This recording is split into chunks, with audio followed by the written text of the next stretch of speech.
বহুত চেষ্টাৰ পিছতো ঘৰখনত অশান্তি পৰিৱেশ যদি হৈ আছে, একাংশ সদস্যৰ মাজত সংঘাতৰ সৃষ্টি হৈছে, বিশ্বাস কৰা হয় যেতিয়া ঘৰখনত ঋণাত্মক শক্তিৰ প্ৰভাৱ বাঢ়ি যায় তেতিয়াই ঘৰখনৰ সদস্যসকলৰ মাজত বিসংগতিৰ বিশেষকৈ পৰিস্থিতি ৰৈ যায় বুলি কৈছে।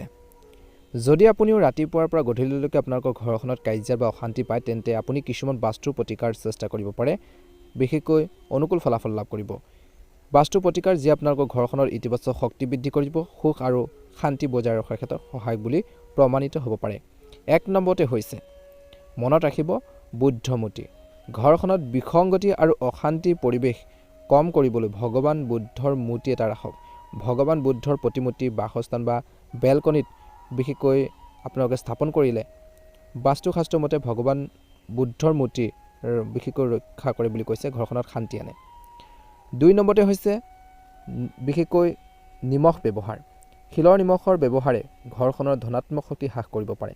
বাস্তুশাস্ত্ৰ মতে নিমখ ব্যৱহাৰ ঋণাত্মক শক্তি আঁতৰাব পাৰে, গতিকে আপোনালোকৰ ঘৰ বা কোঠাৰ প্ৰতিটো কোণত এটুকুৰা শিলৰ নিমখ আপোনালোকে ৰাখক। মনত ৰাখিব এমাহৰ ভিতৰত নিমখখিনি আপোনালোকে সলনি কৰি প্ৰতিটো চুকত নতুনকৈ বিশেষকৈ আপোনালোকে নিমখৰ টুকুৰা ৰাখিব, অনুকূল ফলাফল লাভ কৰিবলৈ সক্ষম হ'ব।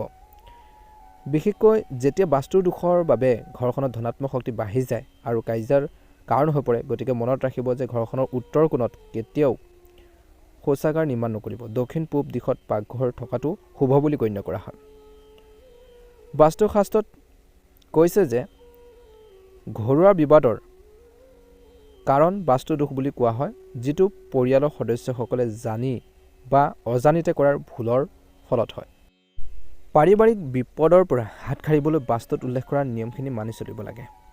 জ্যোতিষ তথা বাস্তু বিশেষজ্ঞৰ অনুসৰি বিশেষকৈ মানুহে পূজা নিৰ্মাণ কৰে বা মন্দিৰ স্থাপন কৰে, কিন্তু সঠিক নিৰ্দেশনা পালন নকৰে, যাৰ ফলত পাৰিবাৰিক কাৰ্যৰ বৃদ্ধি পায়। গতিকে ঘৰৰ উত্তৰ পূব কোণত মন্দিৰ প্ৰতিষ্ঠা কৰিব পাৰে বা আপোনালোকে গোঁসাই ঘৰ প্ৰতিষ্ঠা কৰিব পাৰে আৰু সেইখিনিতে প্ৰতিষ্ঠা কৰিব লাগে, সদায় অনুকূল ফলাফল লাভ কৰিবলৈ সক্ষম হ'ব। ইয়াৰ লগতে কৈছে যে বিশেষকৈ গ্ৰহবোৰৰ অশুভতাৰ বাবে ঘৰখনত শান্তি বজাই ৰাখিব পৰা নাযায়।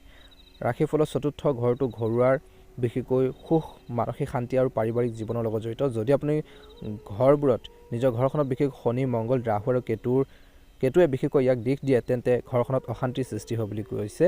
গতিকে এই দোষখিনি আপোনালোকে নাইকিয়া কৰিব লাগিব। বাস্তুশাস্ত্ৰ অনুসৰি বিশেষকৈ উত্তৰ পূব কোণৰ বিশেষ গুণ আছে। এই দিশটো অতি শুভ বুলি গণ্য কৰা হয়। ঘৰৰ উত্তৰ ফালটো অতি শুভ বুলি কোৱা হয়। বিশেষকৈ ঘৰৰ এই অংশত দোষ যদি থাকে, বাস্তু অনুসৰি যদি আপোনালোকে কাম কাজখিনি নকৰে, বিশেষকৈ পিতা পুত্ৰৰ মাজত বা পিতৃ পুত্ৰৰ মাজত দূৰত্ব বৃদ্ধি পায়। ঘৰৰ উত্তৰ পূব কোণত বিশেষকৈ ষ্ট'ৰ ৰুম নিৰ্মাণ কৰিব নালাগে। তেনে কৰিলে ঘৰৰ সদস্যসকলৰ মাজতো কাজিয়াৰ সৃষ্টি হয় বুলি কৈছে। বাস্তুশাস্ত্ৰ মতে উত্তৰ পূব দিশত বিশেষকৈ পাকঘৰ বা শৌচাগাৰ থাকিলে ঘৰৰ সদস্যসকলৰ মাজত সংঘাতৰ সৃষ্টি হয়। এই সমস্যা দূৰ কৰিবলৈ পাকঘৰ বা শৌচাগাৰ ঘৰৰ উত্তৰ পূব দিশত হ'ব নালাগে, গতিকে মনত ৰাখিব।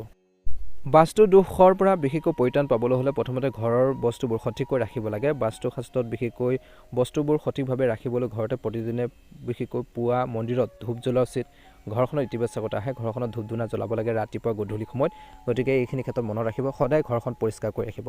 ঘৰখন সদায় পৰিষ্কাৰ কৰি ৰাখিব লাগে। কোৱা হয় যে মা লক্ষ্মীয়ে পৰিষ্কাৰ নথকা ঘৰত থাকি ভাল নাপায়।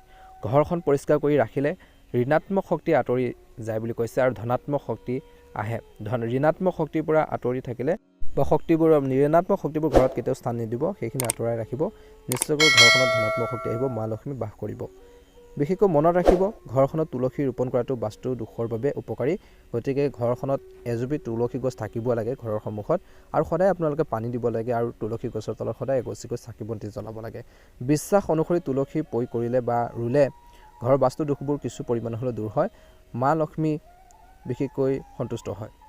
মাতা তুলসীয়ে বিশেষকৈ ঋণাত্মক শক্তি ধ্বংস কৰে। মাতা তুলসীয়ে ঘৰলৈ ধনাত্মক শক্তি কঢ়িয়াই আনে। ইয়াক প্ৰয়োগ কৰিলে বা ৰুলে ঘৰখনৰ অসুবিধাবোৰো নাইকিয়া হয় বুলি বিশ্বাস কৰা হয়। যদি আপোনালোকৰ ঘৰখনত সঘনাই কাজিয়া হয় তেন্তে ৰাতিপুৱা শুই উঠাৰ আগতে পিতলৰ পাত্ৰত কৰ্পূৰ জ্বলাই গোটেই ঘৰখনত আপোনালোকে অলপ ঘূৰি দিব, লাভজনক হ'ব। এই প্ৰতিকাৰ কৰিলে ঘৰখনৰ সুখ আৰু শান্তি পোৱা যায় বুলি কৈছে। পাৰিলে আপোনালোকে পিপল গছৰ গুৰিত বিশেষকৈ আপোনালোকে এগছিকৈ চাকি বন্তি জ্বলাব। ঘৰুৱাৰ কাৰ্য শেষ কৰিবলৈ পিপল গছৰ গুৰি আপোনালোকে পৰিৱেশন কৰিব লাগে, গছ পৰিৱেশন কৰিব লাগে আৰু তাতে আপোনালোকে চাকি বন্তি জ্বলাবলৈ নাপাহৰিব। ঘৰৰ ওচৰত ৰোপণ কৰি ৰোপণ কৰি বিশেষকৈ যত্ন ল'ব পাৰিলে আৰু ভাল। বিশেষকৈ এনে কৰিলে দেৱতাসকলে ঘৰৰ সদস্যসকলৰ ওপৰত নিজৰ কৃপা বজাই ৰাখে বুলি কৈছে। গতিকে এই প্ৰতিকাৰটো আপোনালোকে পালন কৰিব পাৰে, অনুকূল ফলাফল লাভ কৰিবলৈ সক্ষম হ'ব। আপোনালোকৰ সকলোৰে ঘৰখনৰ সুখ সমৃদ্ধি বৃদ্ধি পাওক, আপোনালোকৰ মনৰ ইচ্ছাবোৰ পূৰণ হওক। অনুগ্ৰহ কৰি আমাৰ চেনেলটো ছাবস্ক্ৰাইব কৰি দিব, তেতিয়া দৈনিক এনেধৰণৰ ভিডিঅ'সমূহ আপোনালোকৰ আপলোড কৰাৰ লগে লগে আপোনালোকে আগতীয়াকৈ নটিফিকেশ্যনবোৰ লাভ থাকিবলৈ সক্ষম হ'ব।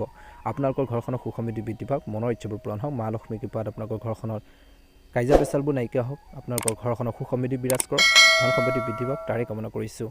জয় মা লক্ষ্মী, জয় মা লক্ষ্মী।